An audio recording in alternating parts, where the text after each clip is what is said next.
ओम नमो भगवते वासुदेवाय।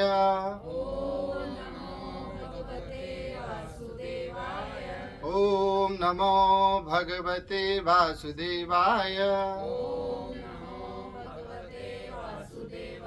ओम नमो भगवते वासुदेवाय। नारायणं नमस्कृत्यं नरं चैव नरोत्तमं देवीं सरस्वतीं व्यासं ततो जयमुदीरये। नष्टप्रायेषु अभद्रेषु नित्यं भागवत सेवया भगवती उत्तमा श्लोके भक्तिर्भवती नैष्टकी। कृष्णाय वासुदेवाय देवकी नंदनाय च नंदगोपकुमाराय गोविंदाय नमो नमः। नमो महावदन्नाय कृष्ण प्रेमा प्रदायते। कृष्णाय कृष्ण चैतन्य नामनि गौरतेशे नमः। जय श्री कृष्ण चैतन्य प्रभु नित्यानंद श्री अद्वैत गदाधर श्रीवासादि गौर भक्त वृंदा। हरे कृष्णा कृष्णा कृष्णा हरे हरे हरे राम राम राम हरे हरे। हरे कृष्णा। तो चौथे दिन की श्रीमद् भागवत कथा में पहले आप सभी का स्वागत है। आज तो कल जो हमारा विषय चल रहा था वो चौथा स्कंद श्रीमद् भागवत का चल रहा था। इस चौथे स्कंद श्रीमद् भागवत के में 4 विभाग हैं, धर्म अर्थ काम मोक्ष। तो इन 4 विभागों के हिसाब से कल हमने जो कथा सुनी उसमें हमने पृथु महाराज का जो पूरा का पूरा चरित्र है वो सुना।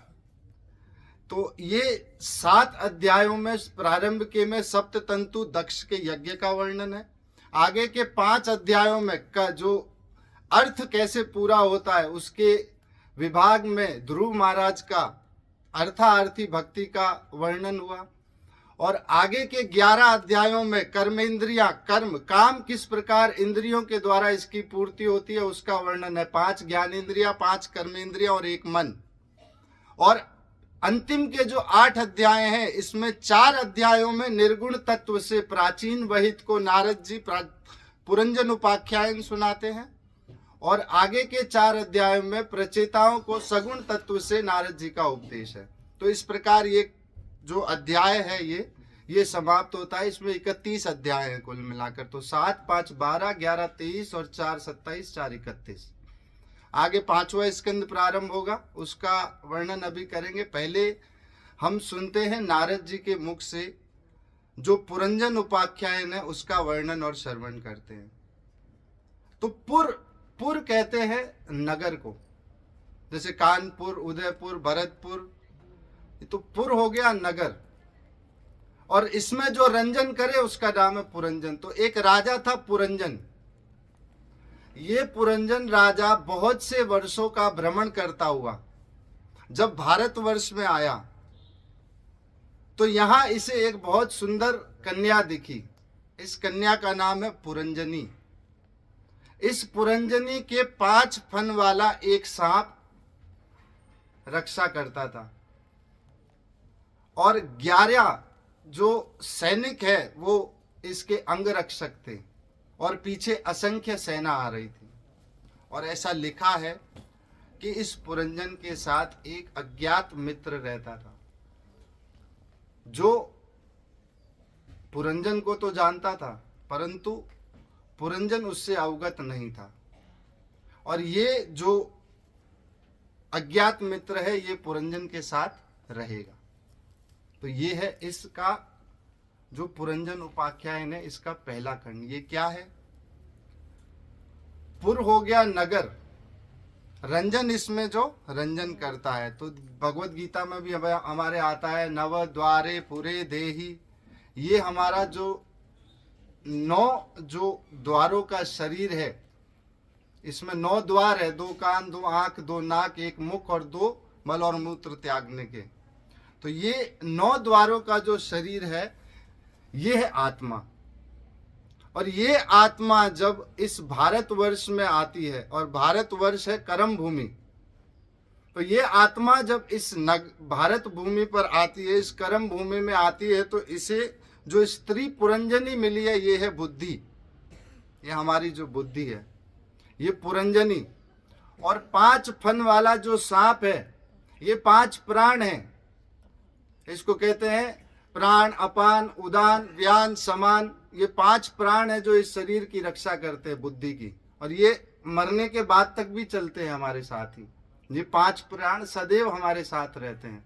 और 11 जो सैनिक है ये इंद्रियां हैं, जो अंगरक्षक है ये हमारी इंद्रियां हैं। 5 ज्ञानेंद्रियां, 5 कर्मेंद्रियां और 1 मन।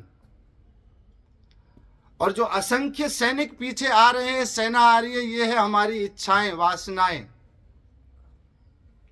तो ये जो पुरंजन है ये पुरंजनी से तदात्मय करके, यानी आत्मा बुद्धि से तदात्मय करके इसमें रंजन करती है। ये है इसका पहला विभाग। अब एक दूसरा विभाग है इसका। वो विभाग है, एक राजा है काल यवन, उसकी एक पुत्री है जरा, और वो अपनी पुत्री का विवाह करना चाहता है पुरंजन से, और पुरंजन विवाह करना नहीं चाहता है उससे, वो पुरंजनी के साथ ही रहना चाहता है। तो ये जो काल यवन है ये पहले एक भय नाम का सैनिक साथ में देता है, एक ज्वर देता है, और 360 गोरे और 360 काले सैनिक देता है, और कहता है जाओ इस पुरंजन के नगर पर आक्रमण करो। और हमारे जब ये आक्रमण करता है तो 11 इंद्रियां जो हमारी है ये इससे युद्ध करती हैं, क्योंकि हमारे शरीर 11 इंद्रियां, ये समय के साथ ये तो स्वाभाविक है, और इंद्रियां उसकी स्थिर हो जाती हैं।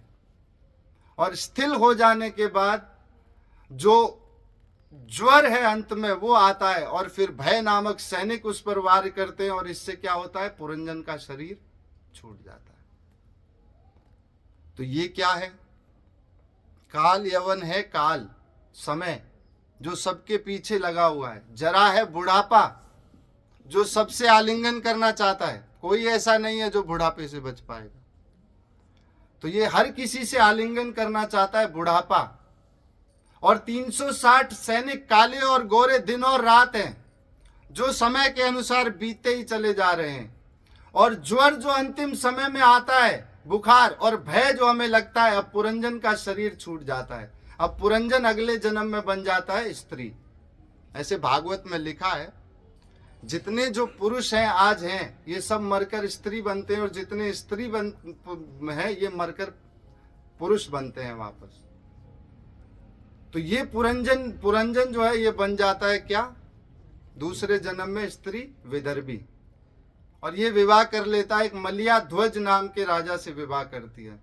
राजा तो एक दिन चला जाता है युद्ध करने के लिए, बड़ा प्रतापी राजा था, राजा की मृत्यु हो जाती है। अब ये पुरंजनी एक नदी के किनारे जाकर, यही पुरंजन एक नदी किनारे जाकर विलाप करने लगी। अब जब विलाप करने लगी तो वो अज्ञात मित्र वहां पर प्रकट हुआ,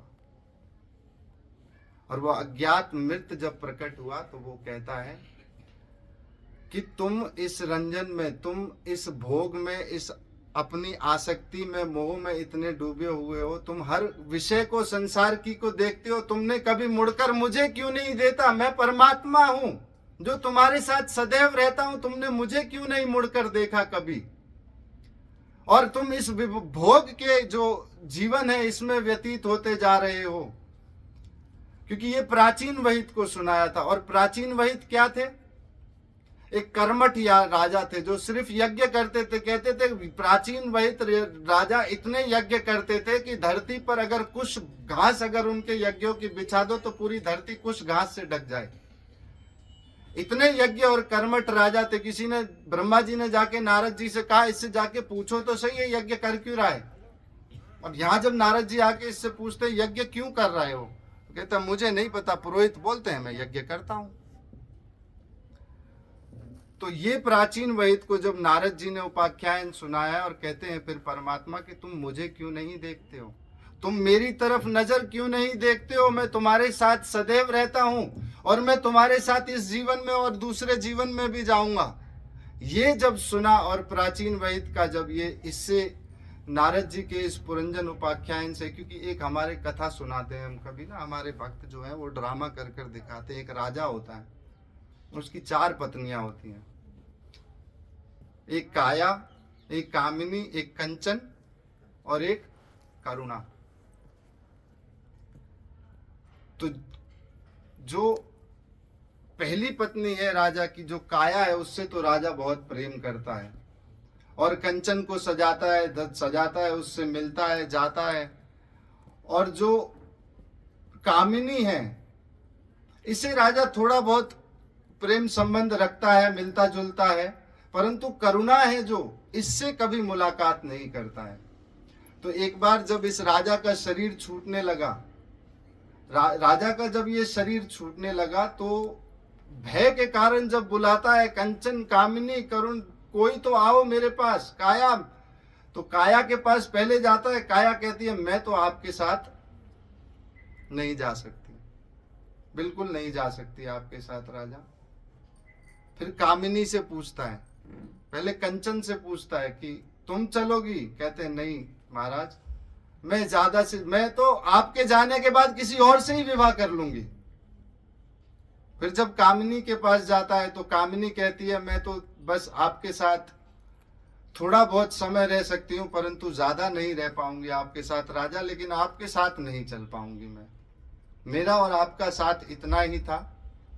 अब जब राजा विलाप करने लगा, मैंने इतना प्रेम किया कंचन से, काया से, करुणा, इस कामिनी से, परंतु कोई मेरे साथ नहीं जा रहा है। तब करुणा वहां पर आ जाती है और कहती है कि महाराज आपने मुझसे ये सवाल क्यों नहीं पूछा, मैं चलूंगी आपके साथ। राजा कहता है मैं कैसा लुटा गया, हारा गया, जिसको कभी ना देखा, जिसको कभी ना प्रेम किया, जिससे कभी ना मोह किया, वही मेरे साथ चलने को, जिन्हें जीवन भर सजाया धजाया, वो सभी मेरे साथ कोई चलने को तैयार नहीं है। करुणा मैं धन्य हूं तुम्हारी इस। तो ये जो है ये सब हम है, ये राजा जो है ये हम है, ये कोई और नहीं है। ये जो काया है ये हमारा शरीर है, जिसको सजाते हैं, धजा बहुत सुंदर बना के बाहर से रखते हैं, परंतु अंत समय में हमारे साथ नहीं जाता है।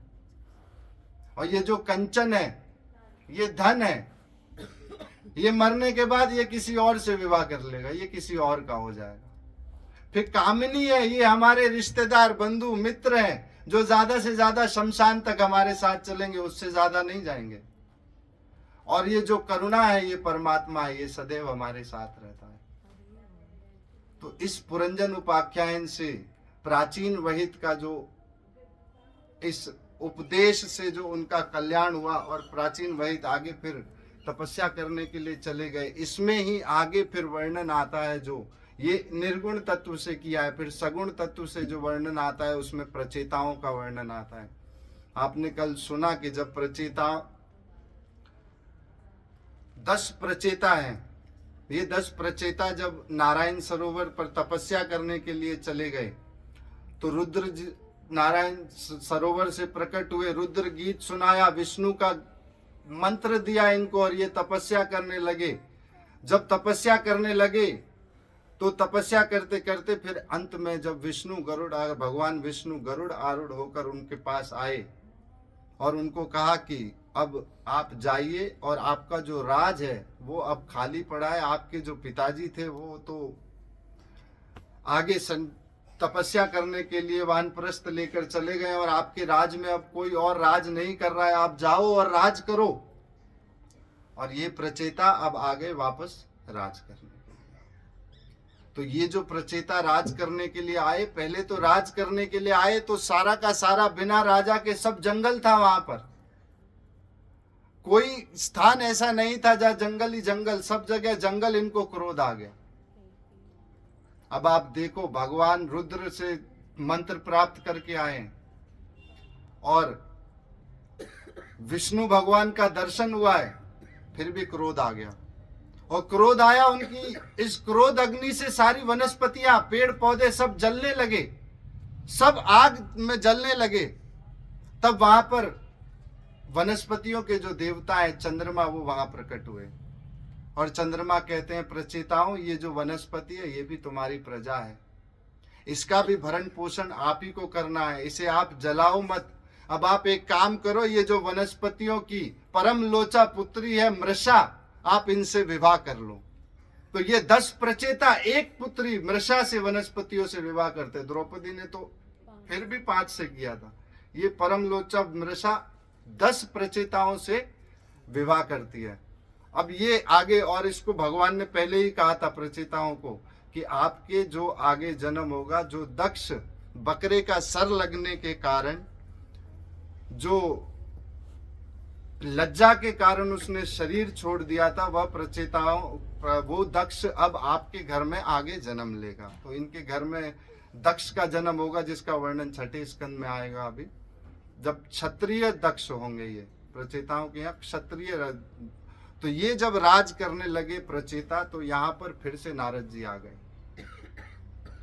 और नारद जी को जब प्रणाम किया प्रचेताओं ने, और प्रचेताओं ने फिर प्रार्थना की नारद जी से कि हमने तो रुद्र से शिक्षा प्राप्त की, दीक्षा प्राप्त की, भगवान विष्णु के हमें दर्शन हुए, और वो सब अब हम इस राज करने के मोह में सब भूल चुके हैं। आप कृपा करके हमें फिर से वो उपदेश दीजिए, हमें इस सगुण तत्व का कोई उपदेश दीजिए। अब हम और इस राजमोह में नहीं रहना चाहते हैं। तब वो तो राजमोह में ही रह रहे थे, कह रहा हम तो सब भूल चुके हैं। तो नारद जी उनको जो है प्रचेताओं को उपदेश देते हैं कि प्रचेताओं, ये जो समग्र संसार है ये भगवान में ही है, भगवान में ही से निकला है, भगवान में ही टिका हुआ है और भगवान में ही लीन हो जाएगा वापस। जैसे सूर्य स्वयं भाप बनाकर जल को ऊपर ले जाता है, वर्षा करता है, और पुनः जब वर्षा भर जाती है तो फिर बारिश होने के बाद पूरे सरोवरों में जब पानी भर जाता है हर जगह, तो वही सूर्य पुनः उस पानी को वापस सोख लेता है। इसी प्रकार ये संसार भी भगवान के भीतर से प्रकट होता है, भगवान के भीतर टिका रहता है और भगवान के भीतर ही वापस लीन हो जाता है। तो अब आप प्रचेताओं इस भगवान का आगे भजन करो, क्योंकि कृष्ण प्रेम जो है, कहते संत का जो पहला गुण है वो ये है कि उसके जो कृष्ण प्रेम की तृष्णा है उसमें, उसे बोलने पर वो अगर उसमें दिखती है तो उस संत में वो रस, उस संतत्व जो है उसमें वो तब दिखता है। तो इस तरह प्रचेताओं का आगे उद्धार हुआ नारद जी के उपदेश से। तो यहां पर आकर हमारा जो चौथा स्कंद है वो पूर्णाहुति पर पहुंचता है। अब हमारा प्रारंभ होता है 5वां स्कंद। 5वें स्कंद में कुल मिलाकर 26 अध्याय हैं, और 5वां स्कंद श्रीमद् भागवत का जो तीसरा विषय है स्थान, वो है तीसरा विषय स्थान। इसमें जो वर्णन आता है, जब ध्रुव महाराज के एक पुत्र ने तो वंश में राज किया, उसका पूरा का पूरा हमने इसमें वंश का वर्णन सुना। अब आगे वर्णन आता है जो स्वयंभू मनु के दूसरे पुत्र थे। ये उतानपाद महाराज का पूरा वर्णन था। अब जो स्वयंभू मनु के दूसरे पुत्र थे, जो महाराज प्रियव्रत, प्रियव्रत कहते हैं जिसका व्रत बहुत प्रिय हो। अब आगे वर्णन आता है महाराज प्रियव्रत का। तो पहले तो महाराज प्रियव्रत जन्म से छोटे समय से ही नारद जी के आश्रम में तपस्या करने चले गए थे, और तपस्या करने चले गए थे। और जब तपस्या करते करते यहाँ कोई राज नहीं था, तो पहले स्वयंभू मनु पिता प्रियव्रत महाराज के पास पहुंचे और उन्होंने कहा प्रियव्रत से, बेटा आप अब आप जाओ और आगे आपके बड़े भाई उतानपाद का जो राज्य के शासन का जो काल है वो अब समाप्त हो गया है, अब आप आगे जाकर अपना राजभार संभालो। तो प्रियव्रत महाराज जब राजभार संभालने के लिए विचार करने लगे, पहले तो उन्होंने साफ मना कर दिया, स्वयंभू मनु को उन्होंने स्पष्ट मना कर दिया कि मैं राज नहीं करना चाहता, मैं यहीं बैठकर नारद जी के आश्रम पर भजन करना चाहता हूँ और तपस्या करना चाहता हूँ। फिर ये स्वयंभू मनु ये चले गए ब्रह्मा जी के पास, पिताजी के पास, और कहा पिताजी मैंने प्रियव्रत को समझाया परंतु वो राज शासन करना नहीं चाहता है। यहाँ ब्रह्मा जी प्रकट हो गए हंस पर चढ़कर। महाराज प्रियव्रत के पास जब ब्रह्मा जी आए और ब्रह्मा जी ने आकर कहा बेटा आप जाओ और शासन करो अब, तब प्रियव्रत महाराज को ब्रह्मा जी कहते हैं देखो भगवान की भक्ति और तपस्या तो वन में भी की जा सकती है, और अगर आपका हृदय शुद्ध है तो राजमहलों में भी रहकर भगवान की भक्ति की जा सकती है। हम भी इस संसार में ऐसे हैं जैसे बैल के नाक में रस्सी डालकर चलाते हैं, ऐसे ही भगवान के आदेश से हम ये सृष्टि करते हैं, हम ये सारी सेवा भगवान के आदेश से करते हैं। हम भी उनके आदेश से इस सृष्टि के लिए रजोगुण के इस कार्य को करते रहते हैं। अब प्रियव्रत ज्ञानी थे, समझदार थे, दो अथॉरिटीज के बीच में फंसे हुए थे। एक तरफ ब्रह्मा है जो वेदों के आचार्य हैं, दूसरी तरफ मनु है, स्वयंभू मनु है जो स्मृति के आचार्य हैं, और तीसरी तरफ नारद जी है जो भक्ति के आचार्य हैं। इन तीन तीन अथॉरिटियों में जब प्रियव्रत महाराज फंस चुके थे, तब प्रियव्रत महाराज ने यह समझा कि स्वयंभू मनु तो पिता है, हो सकता है मोह के कारण कह रहे हो राज करो, परंतु ब्रह्मा जी तो वेदों को जानने वाले हैं, वो ऐसी बात नहीं करेंगे।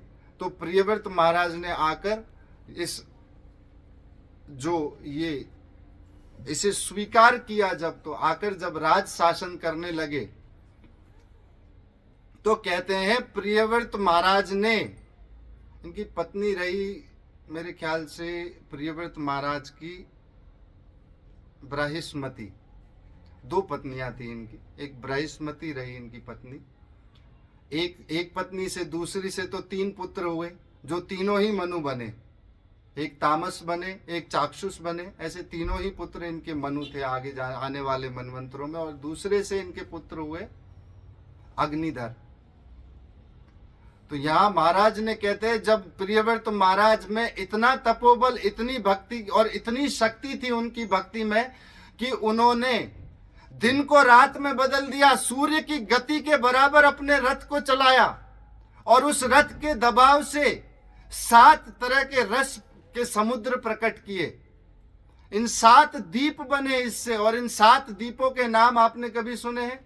जम्बू द्वीप, पलकश द्वीप, ऐसे 7 द्वीप है। जम्बू द्वीप, पलकश द्वीप, सालिमल द्वीप, कुश, क्रौंच, शक, पुष्कर, ये सभी 7 रस हैं इनके तीनों, जो इसके 7 द्वीपों के चारों ओर 7 रस हैं। जैसे पहला जम्बू द्वीप है, इसके चारों तरफ खारे पानी का सागर है, यहाँ सूर्य की उपासना होती है। पलकश द्वीप है जिसके चारों तरफ गन्ने के रस का सागर है, इसके यहाँ चंद्रमा की उपासना होती है। सालिमल द्वीप में गरुड़ रहते हैं जहाँ शराब के पानी जैसा सागर है। फिर कुश द्वीप में घी का सागर है, अग्निदेव की उपासना होती है। फिर क्रौंच द्वीप में वरुण की उपासना होती है और घी का दूध का सागर है। फिर क्रौंच द्वीप में आगे दही का सागर है जहां वरुण देव की उपासना होती है। पुष्कर द्वीप ये जो है ब्रह्मा जी की उपासना होती है। यहाँ इस तरह 7 द्वीप प्रकट किए अपने रथ के पहियों से, और इतने तेजस्वी थे, इतने महाबली थे, और इनके पुत्र हुए अग्निधर। अग्निधर तो बहुत, पिता के जो ऐश्वर्य का भाव बहुत था अग्निधर में। तो अग्निधर जो हुए, इनको ब्रह्मा जी ने एक सुंदर परम लोचा अप्सरा अपने ब्रह्मलोक से भेजी। उस अप्सरा को देखकर तो ऐसे पागल हो गए, मोहित हो गए, जड़ जैसे हो गए अग्निधर। फिर अग्निधर के आगे 10 पुत्र हुए। 10 पुत्रों में एक पुत्र हुए नाभि, नाभि के पुत्र के रूप में, क्योंकि नाभि बड़े धर्मात्मा राजा हुए। और ये नाभि इतने धर्मात्मा राजा हुए कि ये जो भी कार्य करते थे ब्राह्मणों की आज्ञा से करते थे, ब्राह्मणों और पुरोहितों के सानिध्य में रहकर करते थे। तो नाभि के कोई संतान नहीं थी। तो ब्राह्मणों ने बहुत यज्ञ एक पुत्रेष्टि किया, उसमें भगवान विष्णु प्रकट हुए। और भगवान विष्णु प्रकट होकर जब आए तब ब्राह्मणों को, ब्राह्मण पहले कहते हैं भगवान हमारे जो यजमान हैं इनके कोई पुत्र नहीं है और हम चाहते हैं कि आप जैसा ही कोई पुत्र इनको मिले हमारे यजमान को। तो ये महाराज नाभि की यहाँ किसका जन्म होता है? ऋषभ देव जी का।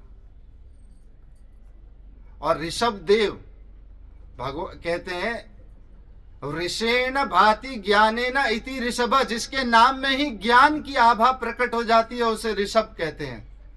और ऋषभ देव का यहाँ आगे वर्णन आता है। और ऋषभ देव का विवाह हुआ आगे और इनके पुत्र हुए, 100 पुत्र हुए इनके, 81 ब्राह्मण, नव योगेंद्र और 10 महान क्षत्रिय राजा हुए। अब आप देखें एक ही राजा के इतने पुत्र हुए हैं।